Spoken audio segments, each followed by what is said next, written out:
in all the countries where the Queen was head of state, in the Commonwealth and across the world, a deep sense of gratitude for the more than 70 years in which my mother, as Queen, served the people of so many nations. In 1947, on her 21st birthday, she pledged in a broadcast from Cape Town to the Commonwealth to devote her life, whether it be short or long, to the service of her peoples.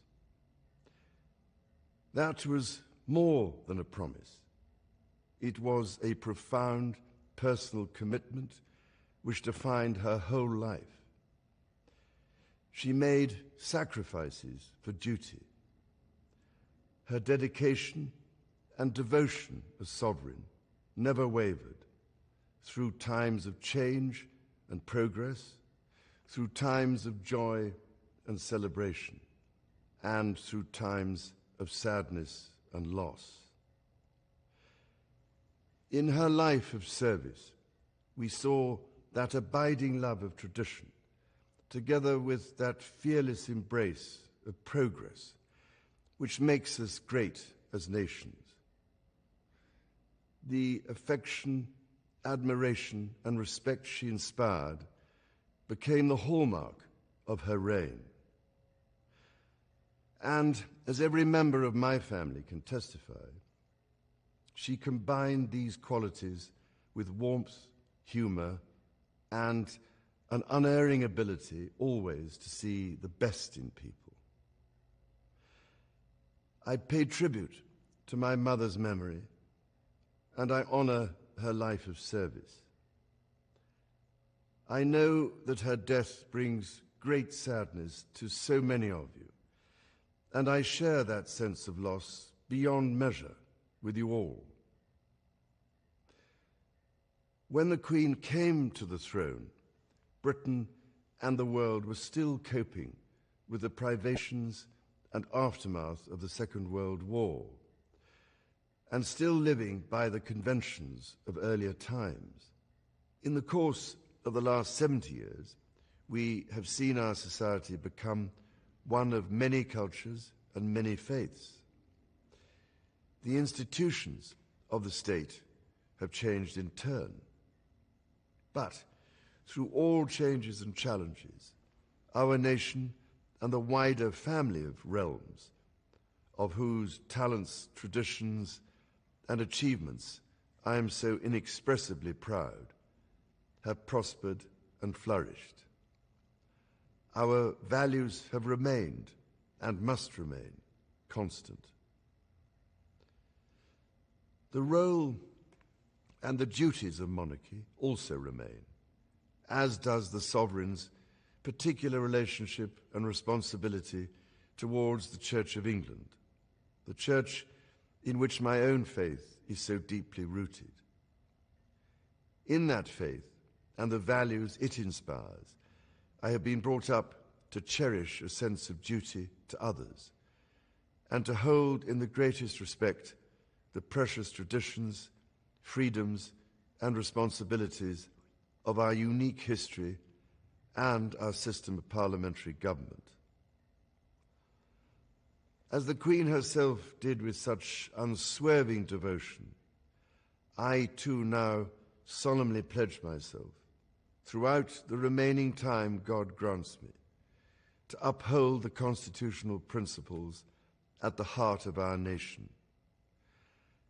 And wherever you may live in the United Kingdom, or in the realms and territories across the world, and whatever may be your background or beliefs, I shall endeavor to serve you with loyalty, respect, and love, as I have throughout my life.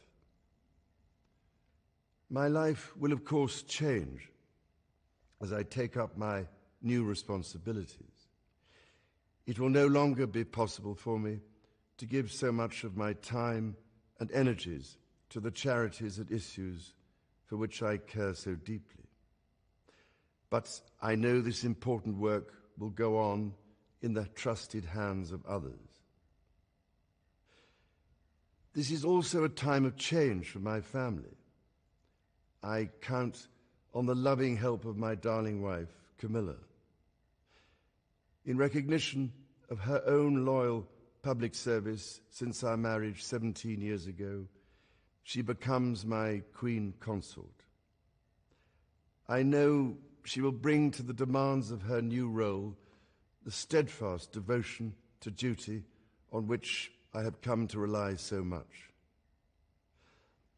As my heir, William now assumes the Scottish titles which have meant so much to me. He succeeds me as Duke of Cornwall and takes on the responsibilities for the Duchy of Cornwall, which I have undertaken for more than 5 decades. Today, I am proud to create him Prince of Wales, Tywysog Cymru, the country whose title I've been so greatly privileged to bear during so much of my life and duty.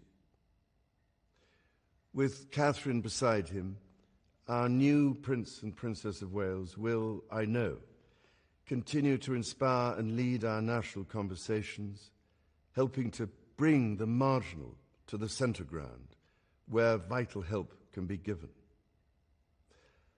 I want also to express my love for Harry and Meghan as they continue to build their lives overseas. In a little over a week's time, we will come together as a nation, as a Commonwealth, and indeed a global community, to lay my beloved mother to rest. In our sorrow, let us remember and draw strength from the light of her example. On behalf of all my family, I can only offer the most sincere and heartfelt thanks for your condolences and support.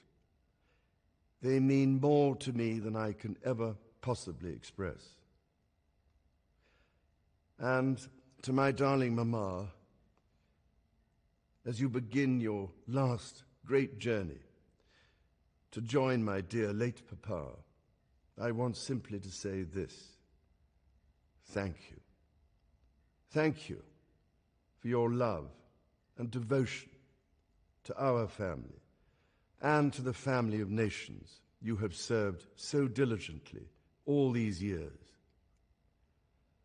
May flights of angels sing thee to thy rest.